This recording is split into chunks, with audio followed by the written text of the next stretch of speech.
Hi friends, അജന്തി പ്രസാദാണേ.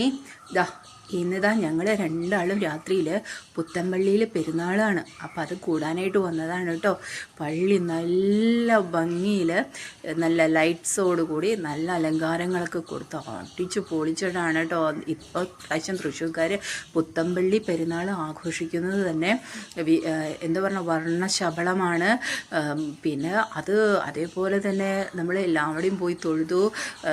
പിന്നെ നല്ല original ആന നിൽക്കുന്നത് കണ്ടോ, അതേപോലെ തന്നെ ഉണ്ടല്ലേ.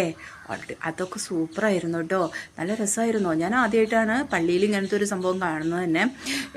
അതിൻ്റെ ഒരു ഭംഗി കണ്ടിട്ട് ഇങ്ങനെ കുറച്ച് നേരം നോക്കി നിന്നു. പിന്നെ ആ കൊടിമരം എല്ലാം ഒന്നിനൊന്നും ഈ പ്രാവശ്യം മെച്ചമായിട്ടുണ്ട്.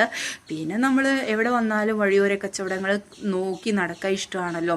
അങ്ങനെ വഴിയോര കച്ചവടങ്ങൾ ഇങ്ങനെ നോക്കി നടക്കുന്നതിനിടയിൽ എൻ്റെ കണ്ണുകൾ എവിടെയോ ഉടക്കിപ്പോയി. വായിൽ അതുണ്ട്. ഇതൊന്നുമല്ല, എനിക്ക് ഈ കോളിഫ്ലവർ വറുത്തത് ഭയങ്കര ഇഷ്ടമാണ്. അപ്പോൾ അത് കഴിച്ചുകൊണ്ടിരിക്കുന്നതാണ് കേട്ടോ. ചേട്ടന് ഇഷ്ടപ്പെട്ടില്ലെങ്കിൽ പോലും എനിക്കത് മേടിച്ച് തന്നു.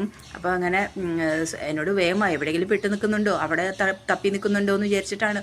കാരണം ഞാൻ എന്ത് കണ്ടാലും ഒന്ന് വാങ്ങിച്ചാലോ എന്ന് വിചാരിക്കും. പ്രത്യേകിച്ച് ഈ പൂരം വേല പെരുന്നാൾ എന്നൊക്കെ പറയുമ്പോൾ നമുക്ക് ആ സമയത്ത് വാങ്ങിക്കുന്ന ഒരു സന്തോഷമൊന്നും പിന്നെ ഉണ്ടാവില്ലല്ലോ അല്ലേ. അപ്പോൾ ആ സമയത്ത് എന്തെങ്കിലുമൊക്കെ ഒന്ന് മേടിക്കണം എന്നുള്ളത് എനിക്കൊരു വലിയൊരു മോഹമാണ്. എനിക്കത് മേടിക്കാൻ ഇഷ്ടമാണ്.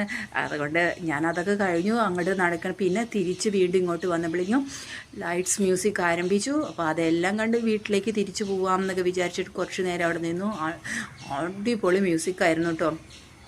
അത് ആ പാട്ടിനൊത്ത് ലൈറ്റ്സും എല്ലാം ഇങ്ങനെ കാണുമ്പോൾ നമുക്ക് ഒരു ഭയങ്കര സന്തോഷമല്ലേ. സാധാരണ ഗാനമേള എന്നൊക്കെ പറയുമ്പോൾ പാടി തിമിറക്കുന്നതിനും നല്ല സോങ്സും കാര്യങ്ങളൊക്കെ ആയിട്ട് 10 മിനിറ്റ് നേരം ഉണ്ടായിരുന്നുള്ളൂ കേട്ടോ മ്യൂസിക്സ് എല്ലാം. അപ്പോൾ അതുകൊണ്ട് അതെല്ലാം കേട്ട് കഴിഞ്ഞ് ഞാനും ഏട്ടനും കൂടി വീണ്ടും തിരിച്ച് വീട്ടിലേക്ക്. അപ്പോൾ ടാറ്റാ, ബൈ ബൈ.